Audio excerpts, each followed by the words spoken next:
go to the Dairy Max Built by Chocolate Milk hotline and bring in the head coach of the surging Spearman Lynx. We are joined by Coach Aaron Witten. Coach, how are things in beautiful Spearman, Texas? Oh, it's beautiful here. How's it going there? Things are great. We have no complaints, and I imagine you have no complaints either. You're getting to practice the last week of November. What is the vibe like around the Spearman program right now? Oh, there's a lot of energy right now. It's been a fun little ride we're on right now, and we're just gonna try to keep getting a little better this week and see if we can't give Canadian a run. Well, you guys are such an interesting story. You end up finishing fourth in what was an extremely difficult district. In District 3-3A Division I, or Division II rather.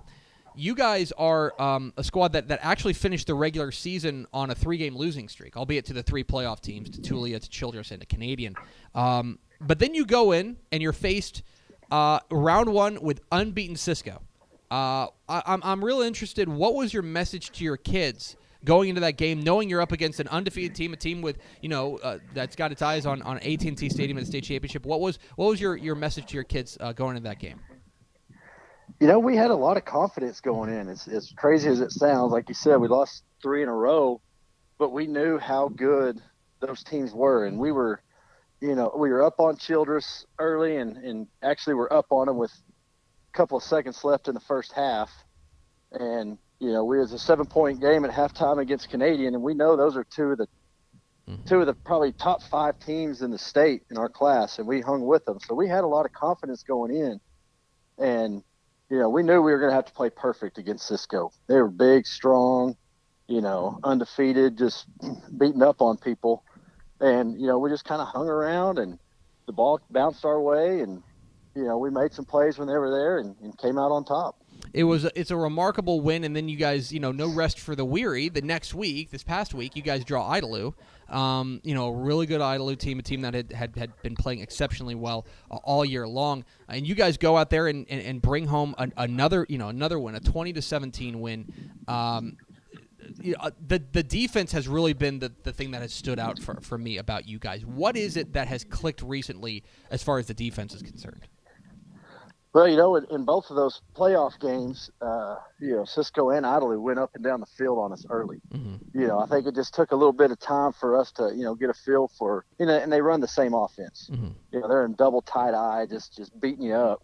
And I think it just took us a little while to kind of get in the flow of it, and we started to bring pressure on them and have a lot of run blitzes and just played man coverage just to get an extra hat in the box. And our kids just kept fighting. And, after we kind of, took it on the chin for a little while, we stood toe-to-toe with them and started getting some turnovers and some negative plays. And, that just kind of fueled our offense and got it going too. So it was definitely, both sides of the ball, they were team wins.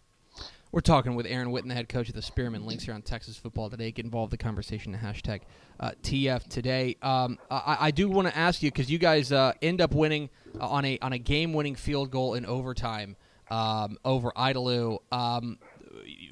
We scored a touchdown. Oh yeah, you guys scored a touchdown. Yeah, they scored a field. They kicked a field goal. We scored a touchdown. You guys are lining up for that final play to win the game, and you're down 3. You need the touchdown to win. You field goal to send to a second overtime. That final play. What's going on in your mind? What's going on in your guts at that moment? Are there a little bit of butterflies at that moment?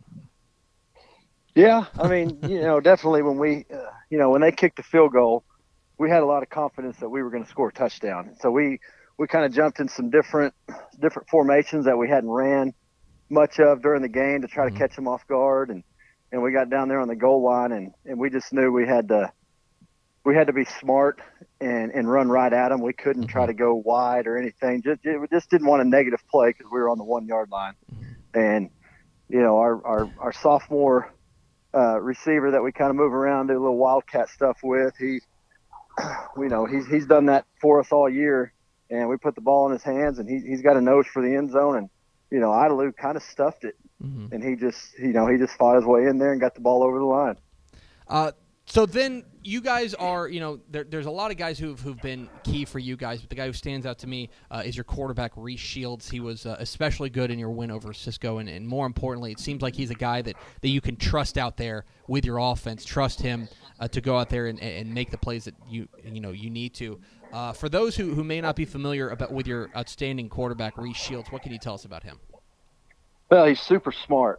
First of all, I mean, he's a top 5 student, and he loves the game. He wants to be a coach, and I mean, he asks questions all the time. He's kind of asking me why are we running this against this? Why are we doing that? So he's got a great mind for the game, and we put a lot on him. I mean, we have multiple calls on each play, and he gives us, he puts us in the right play. I mean, we'll have a screen to one side, a quick gain to the other, and a run inside, and he picks which one's the best for us each game. So he does a good job of putting us in good plays and trying to keep us out of negative plays. And then he's just got the biggest heart of any kid I think I've ever coached.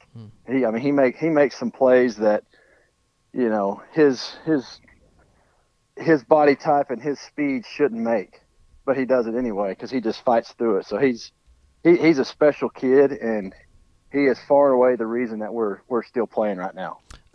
The other side of the ball, we touched a little bit on the defense, but it seems to me that you guys sure have a knack for the big play. You guys forced 5 turnovers in your win over Cisco. You guys stiffened up and came up with huge stops against Idalou whenever you needed it. Do you feel like this defense is playing with more confidence now that it's gone toe to toe with these offenses and really come away with big play after big play? Oh yeah, absolutely they are. I mean, they're flying around. They're got some ball hawks in the secondary that have gone up and made some incredible interceptions. And really, since we've played Childress, I think we have picked off probably 4. You could call it a trick play, kind of throwbacks to backs out of the backfield or a quarterback out of the backfield, and we've picked them off. They're trying to confuse us and trying to get us in bad situations, and our kids just see it, and they're going up and they're making big time interceptions, and they're not just balls that are thrown up into nothing. It's tight coverage, and we're just out jumping them to go get it, and we're about 5'6" out there on corner, but the kids they're fighting for every possession, and that they don't want to lose, and it's obvious that they don't want to lose. So, we'll take that effort every single game. 5'6" defensive backs are the most 3A Division II thing I think I've ever heard. We're talking with Aaron Witten of the Spearman Lynx here on Texas Football Today. Coach, you're a Spearman alum. You're here in your second year here. A 6-6 record a year ago. Now you guys are into the regional semifinals. From your perspective personally, how satisfying has this season been? Knowing full well, knowing that your history with this program. Oh, it's very satisfying. It was when we going through our district schedule, and we knew how good Tulia was before anybody else knew it. I mean, when we got beat by them, people are acting like it was the biggest upset, and we knew going in that we're going to have to play our butt off to beat them. And so we were kind of upset going through that schedule, going, we may be a top 5 team in our region, and we're not even a top 4. We're a top 4 team in our district. I mean, it was just disheartening knowing we're going to have to, possibly a 3-round playoff team having to play Cisco in the first round. It was just kind of upsetting. But now it's very gratifying that we proved that we are a top 4 team in this region, and and being my hometown, this is the farthest Spearman. I mean, only in the past 20 years have gotten this far twice before. So, it's a lot of fun. It's got a lot of energy going in the town, and we're just going to keep riding the wave. So now, a team that you are all too familiar with, for the second time in 4 weeks, you will play the Canadian Wildcats, 7 o'clock Friday at Kimbrough Stadium in beautiful Canyon, Texas. This is a rematch of a game that Canadian kind of does what Canadian does to people, 49-24 a couple of weeks ago. But that was at Canadian. This is on a neutral site. I don't want to ask you to give away your game plan, but what's got to be different about this game as opposed to the last game for you guys to come out with a win? Well, the main thing, and we've been talking about it since we got on the phone today, is turnovers. They didn't have any turnovers when we played them at their place, so we've got to make Cavalier uncomfortable back there at quarterback and try to get a couple of turnovers out of him. Last time we played them, it was 21-14 at half. And they got the ball coming out, drove it, scored, forced us to punt, scored in 2 plays. Next thing you know, it's 35-14, and you're pretty much out of it. And that's what they do. They pace you, they get you uncomfortable on defense, and run some different formations and run so fast that you can't get lined up. And you just got to stay disciplined on defense and don't let their pace hurt you. And we got to make the quarterback uncomfortable, and offensively we got to move the chains.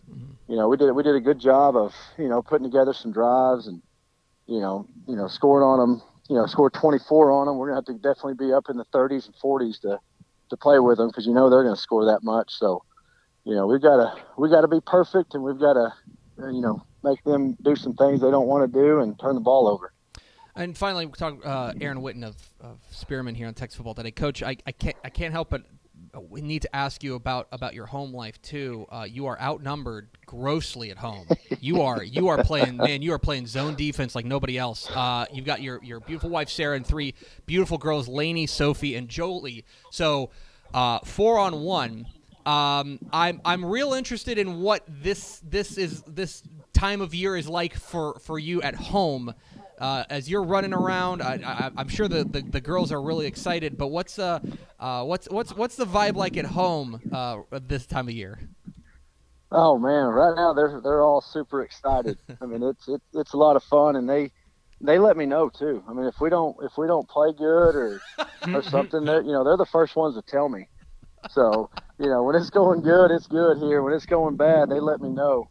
But it's a wild time of year, because I've got like you said, 3 girls, and they're all 3 playing basketball. So jeez, it'll be all day Saturday playing basketball, and hopefully trying to prepare for somebody else. But they make it fun, even if win or lose. When you go home and they hug your leg and tell you they're proud of you, it's it makes it all worth it.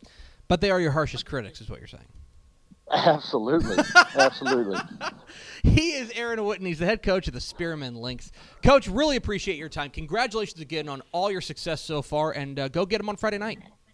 Thanks, Greg. I appreciate it. There he goes, Aaron Witten, the head coach, the Spearman Lynx, joining us here. Look, he kind of said it like that's really interesting what he said about Tulia, about how he said, we knew they were, like, before anybody else knew how good they were. Yeah. Because Tulia's, that district has 3 of their 4 teams through. Childress is the only one, and they got upset, by, who did they get upset De Leon? No. Childress. Abernathy. Abernathy this there week. We go. Which I think 2 maroon teams. Which is an upset-ish, but like still, you've got 4 teams from that district, or 3 teams from that district that are through to the regional semifinals. That tells you the strength of that district, but I think it's hard. It's so I'm so impressed with the way that they go and they lose to Tulia, they lose to Childress, they lose to Canadian. They're on a 3-game losing streak heading into the playoffs, and they dust it off and beat Cisco.